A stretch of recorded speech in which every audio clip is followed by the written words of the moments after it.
Hi, everyone. Gerry Dulac along with Ray Fittipaldo. We're at the Steelers South Side facility. Our Steeler Report brought to you by Savinas, Kane, and Gallucci Mesothelioma and Asbestos Lawyers with 85 years of experience for getting millions of dollars for their clients. Go to sdklaw.com. And Ray, the trade deadline, of course, is Tuesday. Steelers have already made a deal, but that was out of necessity. DeShon Elliott, their safety, is put on IR with what Mike Tomlin called a hyperextended knee. We'll see how long he's out, but certainly has to be a minimum of 4 games. So they went and acquired a Kyle Duggar from the New England Patriots, a player who apparently fell into disfavor with Mike Vrabel, but he started a lot of games for them, was considered a solid player. Today was his first practice with the team, and we'll see if he could do enough or pick up enough to be able to even play for them on Sunday. Yeah, it's going to be hard, Gerry. He didn't arrive until today. He signed his contract today, or he got his physical today, I should say. And he signed his contract this morning. Yeah. And participating in his first practice as we speak now. So we'll see how it goes. But you said it, DeShon Elliott's injury is going to keep him out for a while.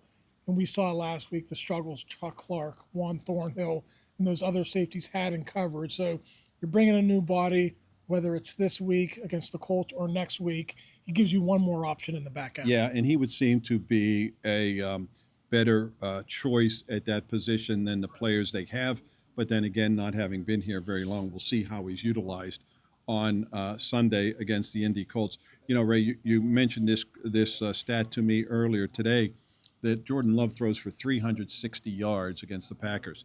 244 of those yards were yards after catch. Yeah. That's a bad sign. That's an indication of poor tackling, whether missed assignments, letting guys run free to begin with, whatever. That's a lot of yards after catch. Yeah, and Terrell Austin said today, you know, they like to be known as a physical football team. That's a good tackling football team. But what I think it also shows is, Gerry, I just mentioned Chuck Clark, who was 3 steps behind Tucker Kraft on one of his touchdowns. How often did you see Packers receivers and tight ends running open and they were uncovered, or Steelers were trailing 2, 3, 4 steps behind? So that kind of speaks to maybe the older Steelers defense, maybe lacking some speed, some quickness. It certainly showed up against the Packers. And you could probably expect more of that on Sunday against Tyler Warren, the former Penn State tight end, leads all NFL tight ends in receiving yards. Ray, second on the team with 37 catches.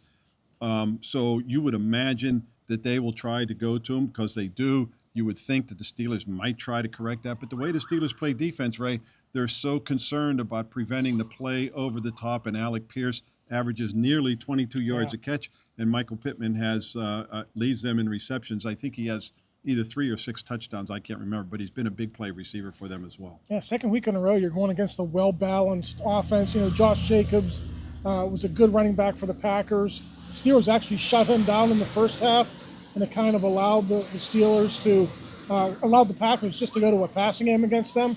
We'll see what happens against the Colts, but you would think, Gerry, their focus is going to be on stopping Jonathan Taylor. They're going to say, hey, if Daniel Jones, if you can beat us, great. We're not going to let Taylor beat us. You know, Ray, you go back to that first half against the Packers. The Steelers were leading 16-7.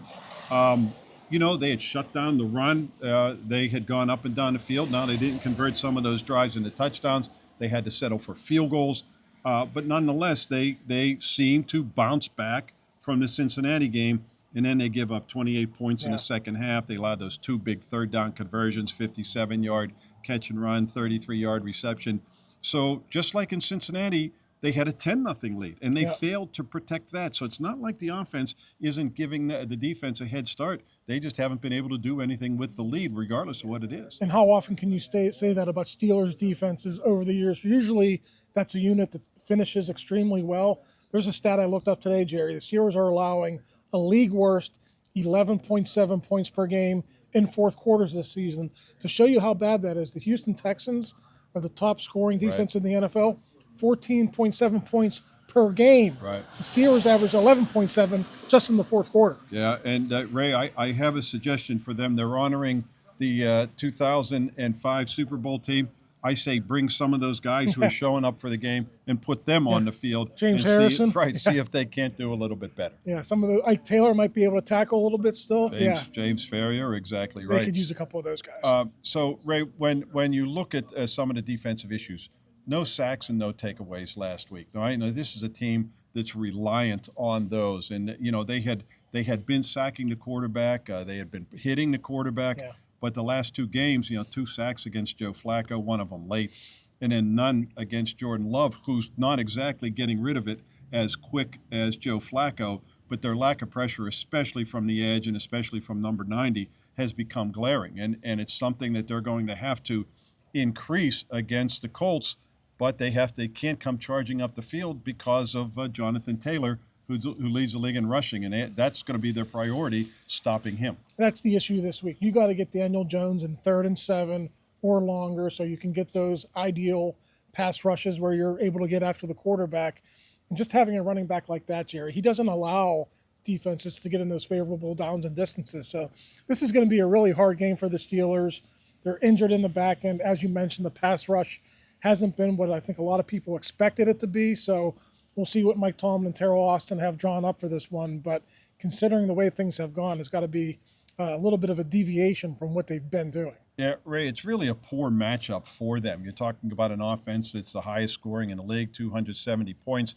They've scored 31 or more in 6 of their 8 games. The Steelers have allowed 30 or more in 4 of their first 7. On paper, it just looks like a lopsided matchup, one that certainly does not favor the Steelers. No, but you also say, hey, this might be where Tomlin rises up and he, gets his team to turn around and play well. The NFL is it's an odd sport. From week to week, there can be teams who look terrible. Look at the Miami Dolphins last week. It happens every week. Look bad for a long stretch, and they rise up and have a great game against the Falcons. We'll see if the Steelers can pull that off this week, Gerry. But like I said, everything is going against them. Now it's injuries on top of poor play. They got to find a way to get this thing turned around. Ray, I've seen them do this many times over the years, bounce back from poor performances. But I thought we would see it against the Packers. And again, for the first half, it looked like they were going to. They shut down the run, which had been a problem. They were able to move up and down the field, 16-7 lead. And then they scored late in the first half. And the situation they love, they get the kickoff at the start the second half. They like to double down in those situations. Yeah. And after running the ball 81 yards in the first half, Jalen Warren had 50 yards. Kenny Gainwell had some big runs as well. They come out and throw the ball in the first 3 plays. I didn't understand that sequence by Arthur Smith. He had 2 runs in the third quarter. Now, Arthur Smith passed that off as, well, we only had 2 drives. And, they came out throwing in the second half. And they did that the previous week against the Bengals, too. So they've had chances to maybe grind teams a little bit with the running game.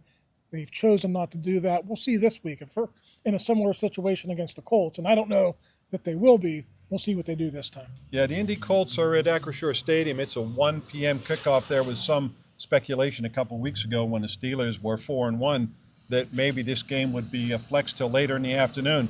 But I'll point out that the Bills and the Chiefs are playing in the 4:25 on Sunday, so they weren't going to move that game, that's for sure. Ray and I will be with you after the game against the Colts, so you want to be sure to catch that wrap-up. For Ray Fittipaldo, I'm Gerry Dulac. You're watching Post-Gazette.com.